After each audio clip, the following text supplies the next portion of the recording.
Capítulo 5. Jesus cura um paralítico no tanque de Betesda. Algum tempo depois, Jesus subiu a Jerusalém para uma festa dos judeus. Há em Jerusalém, perto da Porta das Ovelhas, um tanque com 5 entradas ao redor, o qual, em hebraico, é chamado Betesda. Ali costumava ficar um grande número de pessoas doentes e inválidas, cegos, mancos e paralíticos. Um dos que estavam ali era paralítico fazia 38 anos. Quando o viu deitado e soube que ele vivia naquele estado havia tanto tempo, Jesus lhe perguntou: "Você quer ser curado?" O paralítico disse: "Senhor, não tenho ninguém que me ajude a entrar no tanque quando a água é agitada. Enquanto estou tentando entrar, outro chega antes de mim." Então Jesus lhe disse: "Levante-se, pegue sua maca e ande." Imediatamente o homem ficou curado, pegou a maca e começou a andar.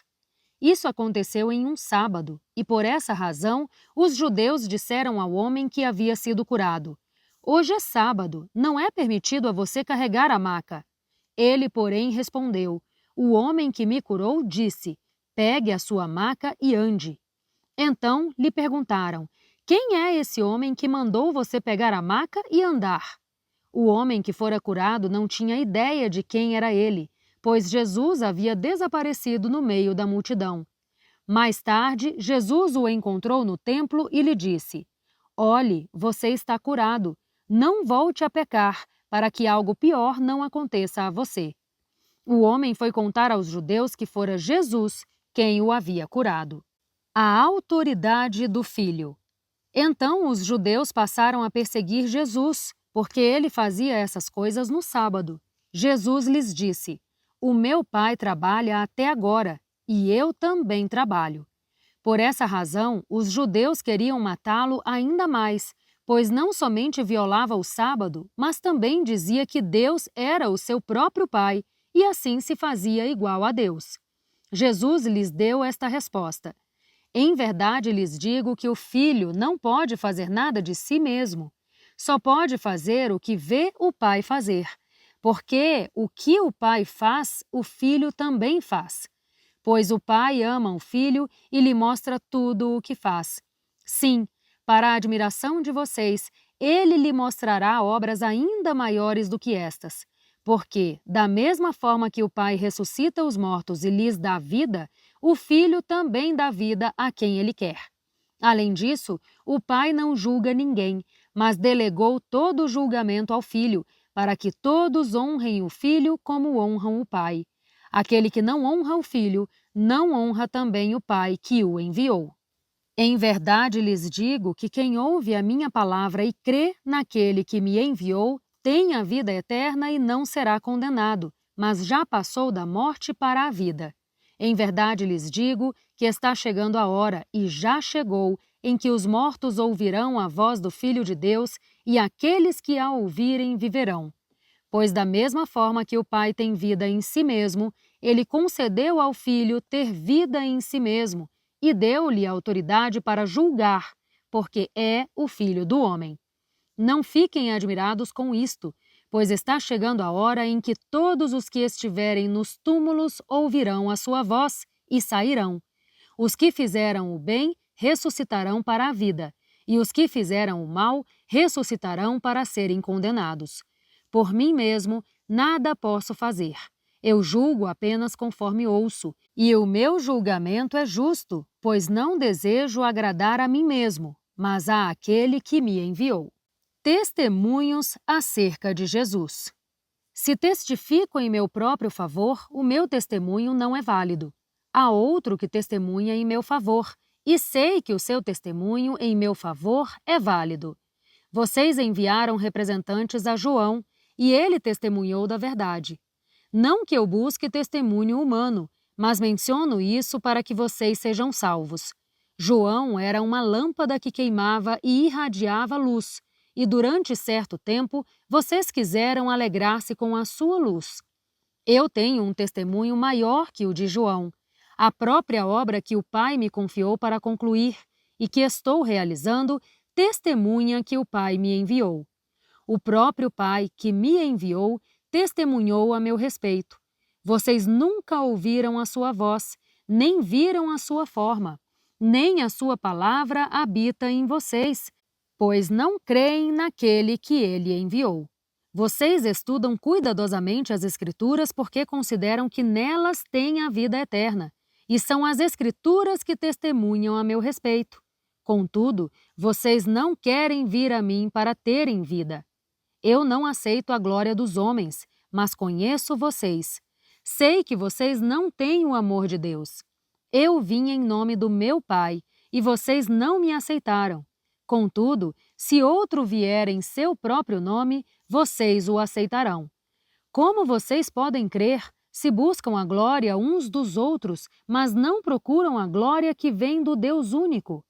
Contudo, não pensem que eu os acusarei diante do Pai. Quem os acusa é Moisés, em quem vocês põem a sua esperança. Porque, se crescem em Moisés, creriam em mim, pois ele escreveu a meu respeito. Visto, porém, que não creem no que ele escreveu, como crerão no que eu digo? Capítulo 6. A primeira multiplicação dos pães. Algum tempo depois, Jesus foi à outra margem do mar da Galileia, ou seja, o mar de Tiberíades, e grande multidão continuava a segui-lo, porque vira os sinais milagrosos que ele tinha realizado ao curar os doentes. Então, Jesus subiu ao monte e sentou-se com os seus discípulos. Estava próxima a festa judaica da Páscoa.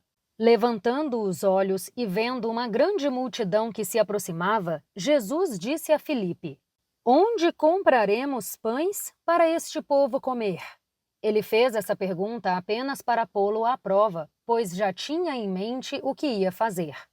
Filipe lhe respondeu: 200 denários não comprariam pães suficientes para que cada um recebesse um pedaço. Outro discípulo, André, irmão de Simão Pedro, tomou a palavra. Aqui está um rapaz com 5 pães de cevada e 2 peixinhos. Mas o que é isto para tanta gente? Jesus disse: Mandem o povo se sentar. Havia muita grama naquele lugar e todos se sentaram. Eram cerca de 5.000 homens. Então, Jesus tomou os pães, deu graças e os repartiu entre os que estavam sentados, tanto quanto queriam. O mesmo fez com os peixes. Depois que todos receberam o suficiente para comer, disse aos seus discípulos: Ajuntem os pedaços que sobraram, que nada seja desperdiçado. Então, eles os ajuntaram e encheram 12 cestos com os pedaços dos 5 pães de cevada deixados por aqueles que tinham comido. Depois de ver o sinal milagroso que Jesus tinha realizado, o povo começou a dizer: Sem dúvida, este é o profeta que devia vir ao mundo. Sabendo Jesus que pretendiam proclamá-lo rei à força, retirou-se sozinho novamente para o monte. Jesus anda sobre as águas. Ao anoitecer, os seus discípulos desceram ao lago, entraram em um barco e começaram a travessia a Cafarnaum. Já estava escuro e Jesus ainda não tinha ido até onde eles estavam. Soprava um vento forte e as águas estavam agitadas. Depois de terem remado uns 25 ou 30 estádios, viram que Jesus se aproximava do barco andando sobre o lago e ficaram aterrorizados. Ele, porém, lhes disse: Sou eu, não tenham medo. Então, resolveram recebê-lo no barco e logo chegaram à praia para a qual se dirigiam. No dia seguinte, a multidão que tinha ficado no outro lado do mar percebeu que apenas um barco estivera ali e que Jesus não havia entrado nele com os seus discípulos, mas que estes tinham partido sozinhos. Então, alguns barcos de Tiberíades aproximaram-se do lugar onde o povo tinha comido o pão depois de o Senhor ter dado graças. Quando a multidão percebeu que nem Jesus, nem os discípulos estavam ali, entrou nos barcos e foi a Cafarnaum em busca de Jesus. Jesus, o pão da vida. Quando o encontraram do outro lado do mar, perguntaram-lhe: Rabi, quando chegaste aqui? Jesus respondeu: Em verdade lhes digo que vocês estão me procurando não porque viram os sinais milagrosos, mas porque comeram os pães e ficaram satisfeitos. Não trabalhem pela comida que se estraga, mas pela comida que permanece para a vida eterna, a qual o Filho do Homem dará a vocês, pois Deus, o Pai, o reconheceu. Então perguntaram-lhe: O que precisamos fazer para realizar as obras que Deus requer? Jesus respondeu: A obra de Deus é esta, que creiam naquele que ele enviou. Então perguntaram-lhe: Que sinal milagroso mostrarás para que o vejamos e creiamos em ti? O que farás? Os nossos antepassados comeram o maná no deserto, como está escrito: Ele lhes deu a comer o pão dos céus. Jesus declarou-lhes: Em verdade lhes digo que não foi Moisés quem deu a vocês o pão do céu, mas é o meu Pai quem dá a vocês o verdadeiro pão do céu. Pois o pão de Deus é aquele que desceu do céu e dá vida ao mundo. Eles disseram: Senhor, dá-nos sempre desse pão. Então Jesus declarou: Eu sou o pão da vida. Aquele que vem a mim nunca terá fome. Aquele que crê em mim nunca terá sede. Mas como eu disse, vocês me viram, embora ainda não creiam. Todo aquele que o Pai me der virá a mim, e eu jamais rejeitarei aquele que vier a mim. Pois desci dos céus não para fazer a minha vontade, mas a vontade daquele que me enviou. E esta é a vontade daquele que me enviou, que eu não perca nenhum dos que ele me deu, mas o ressuscite no último dia. Porque a vontade do meu Pai é que todo aquele que olhar para o Filho e nele crer, tenha a vida eterna, e eu o ressuscitarei no último dia. Então os judeus começaram a criticar Jesus, porque dissera: Eu sou o pão que desce do céu. Eles diziam: Este não é Jesus, o filho de José?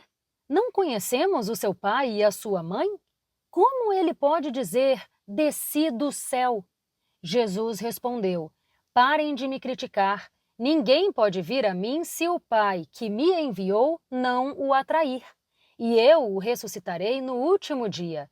Está escrito nos profetas: todos serão ensinados por Deus. Todos os que ouvem o Pai e dele aprendem, vêm a mim.